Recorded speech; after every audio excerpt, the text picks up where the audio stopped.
Price the lord, hallelujah. പ്രിയ സഹോദരങ്ങളെ, ഈ ഒരു വ്യാഴാഴ്ച ദിനം വലിയൊരു അനുഗ്രഹത്തിൻ്റെ ദിനമായി മാറട്ടെ. ഇന്ന് നമ്മൾ ധ്യാനിക്കുന്നത് പുറപ്പാട് പുസ്തകം 23:20. അതിൻ്റെ ഹെഡിങ് തന്നെ എങ്ങനെയാണ്? വാഗ്ദാനങ്ങൾ.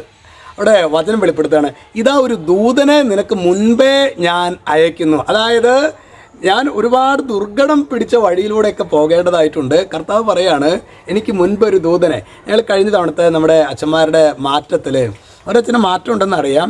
ഇപ്പം അച്ഛൻ എവിടേക്കാണെന്ന് അപ്പോൾ വളരെ പീസ്ഫുള്ളായിട്ടാണ് അച്ഛൻ. ഞാൻ അച്ഛനെ ഈ മാറ്റത്തിൻ്റെ ദിവസങ്ങളിലൊന്നും ഒരു സന്ദേഹം, ഒരു ആശങ്കയൊന്നും കാണുന്നില്ലല്ലോ. അപ്പോൾ അച്ഛൻ പറയാണ്, എൻ്റെ സജു അച്ഛാ, നമുക്ക് മുൻപേ ഒരു വ്യക്തിയുടെ കാര്യങ്ങൾ, ഒരു പുരോഹിതനെ കർത്താവ് എത്രമാത്രം മാനിക്കും. ഒരു പുരോഹിതൻ യാത്ര പോകുന്നതിന് മുൻപ് തൻ്റെ ദൂതരെ അവയ്ക്ക്, അതായത് പുരോഹിതനെ താൻ പുരോഹിതനാണെന്ന ബോധ്യമുണ്ടെങ്കിൽ ഈ ഒരു കാഴ്ചപ്പാട് അവൻ്റെ ഉള്ളിൽ അന്തർലീനമായിരിക്കും. ഇതൊരു യാഥാർത്ഥ്യമാണ് മക്കളെ.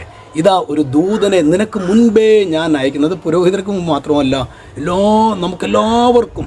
ഇനി ഈ ദൂതൻ്റെ സ്വരം നമുക്ക് കേൾക്കണമെങ്കിൽ, ഈ ദൂതൻ്റെ സംരക്ഷണം നമുക്ക് അനുഭവിക്കണമെങ്കിൽ ഒന്നാമത്തേതാണ് നമ്മൾ കർത്താവിൻ്റെ കൽപ്പനകളും ചട്ടങ്ങളും പാലിക്കണം. ഈ ചട്ടങ്ങളും കൽപ്പനകളും നമ്മൾ ലംഘിച്ചു കഴിഞ്ഞാൽ ദൂതൻ്റെ സഹായം നമുക്ക് അനുഭവിക്കാൻ പറ്റില്ല. അതാണ്, ഇതാ ഞാനൊരു ദൂതനെ നിനക്ക് മുൻപേ ഞാൻ അയക്കുന്നു, അവൻ നിൻ്റെ വഴിയിൽ നിന്നെ കാത്തുകൊള്ളും. ഞാൻ ഈ തമ്പുരാനോട് ചേർന്ന് നിൽക്കുന്ന ഒരുപാട് മക്കളെ ഞാൻ കണ്ടിട്ടുണ്ട്. അവരുടെ ജീവിതത്തിലൊക്കെ വലിയ പ്രതികൂലങ്ങളിലൂടെയാണ്, എന്തൊക്കെയാണ് പ്രശ്നങ്ങൾ വരികയെന്ന് അവർക്ക് അറിയില്ല എങ്കിൽ പോലും എന്തെന്നില്ലാത്തൊരു ശാന്തത അവരുടെ ജീവിതത്തിൽ ഞാൻ കണ്ടിട്ടുണ്ട്. ഞാൻ ഇത് ധ്യാനിച്ചപ്പോൾ ദൈവമേ, ഇതിൻ്റെ കാര്യം അതായത് കർത്താവിൻ്റെ ദൂതൻ ഞങ്ങളെ കാത്തുകൊള്ളും.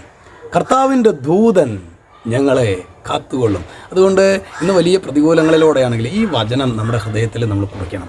കർത്താവേ, ഇതാ ഒരു ദൂതനെ നിനക്ക് മുൻപേ ഞാൻ അയക്കുന്നു, അവൻ നിൻ്റെ വഴിയിൽ നിന്നെ കാത്തുകൊള്ളും. കർത്താവേ, ദൂതൻ്റെ സംരക്ഷണം ലഭിക്കാൻ തക്ക വിധത്തിൽ, എൻ്റെ യേശു നൽകിയ ദൂതൻ്റെ സംരക്ഷണം, കാവൽമാലാഖയുടെ സംരക്ഷണം ലഭിക്കാൻ തക്ക വിധത്തിൽ എൻ്റെ ജീവിതത്തെ ക്രമപ്പെടുത്തുവാൻ എന്നെ സഹായിക്കണമേ.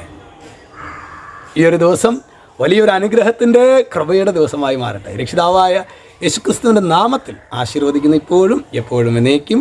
ആമേൻ.